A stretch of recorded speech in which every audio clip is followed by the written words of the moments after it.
What's up, friends? Welcome to Grow TV on the road. I'm Stacy. I'm Alicia. And I'm Steve. We're on a road trip to visit some friends in Buffalo, New York for Christmas. It's getting really snowy out there. I'm glad we have a GPS to guide us because I can't see any of these signs. Take an immediate right turn now. Here we go. Take an immediate left. Take a right. Take a left. Take 2 left turns. How do I even do that? Stacy, hit the brakes. Yes, please. Everyone okay? Guys, I think our GPS is broken. Well, it's a good thing I brought this. What's this? Yeah, what is this? Folded up paper with strange markings on it? It's a map. I'm the map, I'm the map, I'm the map. That is a map? Come on, guys. Yes. Before GPS, people used to use actual paper maps. This is one of them. It's of New York State. I knew it would be snowy, so I actually plotted our course on the map just in case the GPS did whatever the GPS did. Good thinking, Steve. Steve saves the day. Well, I mean, you don't have to. Okay, I saved the day. I saved the day. Oh, hey, look, hold on. Huh. Oh, hey, look. We're right here. We just need to head in that direction to get back on the highway. Wow, Steve, you and your map showed up just in time. Yeah. Well, it's all in a day's work for saving the road trip. Don't let it get to your head, Steve.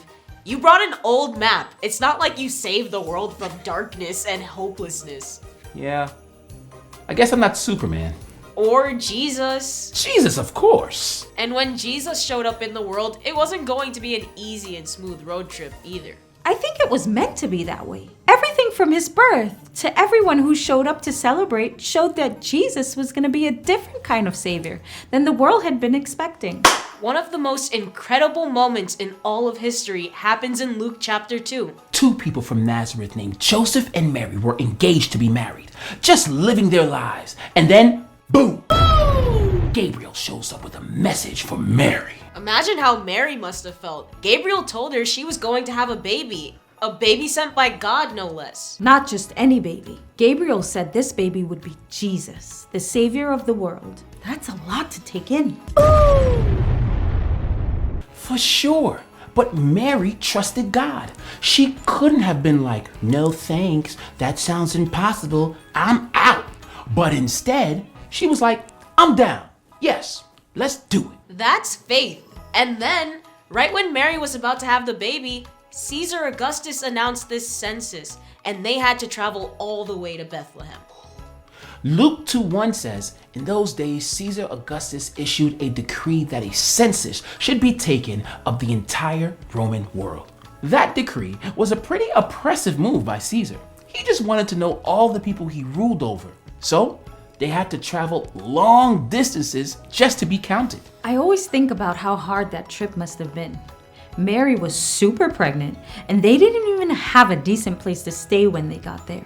I'm sure the trip was hard for others too. Jesus being born in the middle of the census was just another example of how the world was filled with injustice. That's true even today.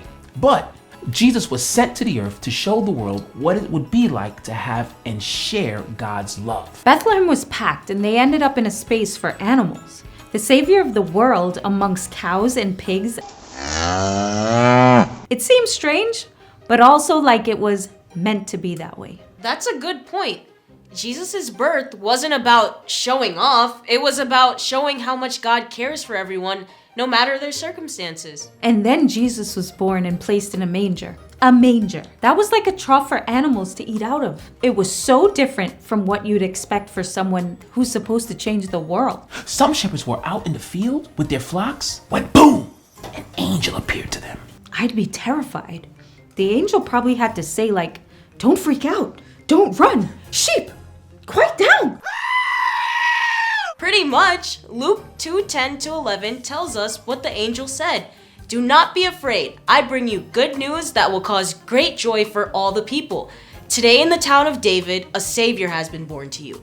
He is the Messiah, the Lord. And then the sky filled with angels all singing and praising. I can't even imagine what that would sound like. Glory, glory, glory.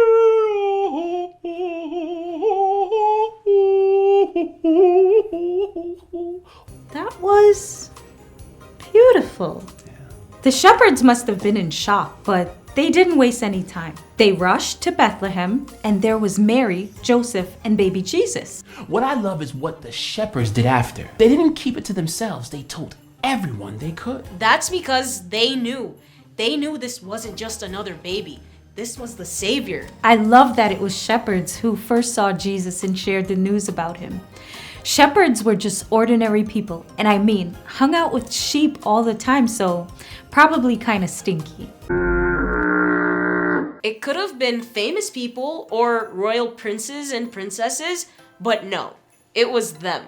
It showed that Jesus was going to be the savior of everyone, not just the popular or wealthy. That's the big takeaway, isn't it? From the very start, Jesus is savior for all, not just few, no matter your background, no matter how hopeless you may feel. Or how lost? Jesus is the savior who can guide us to God.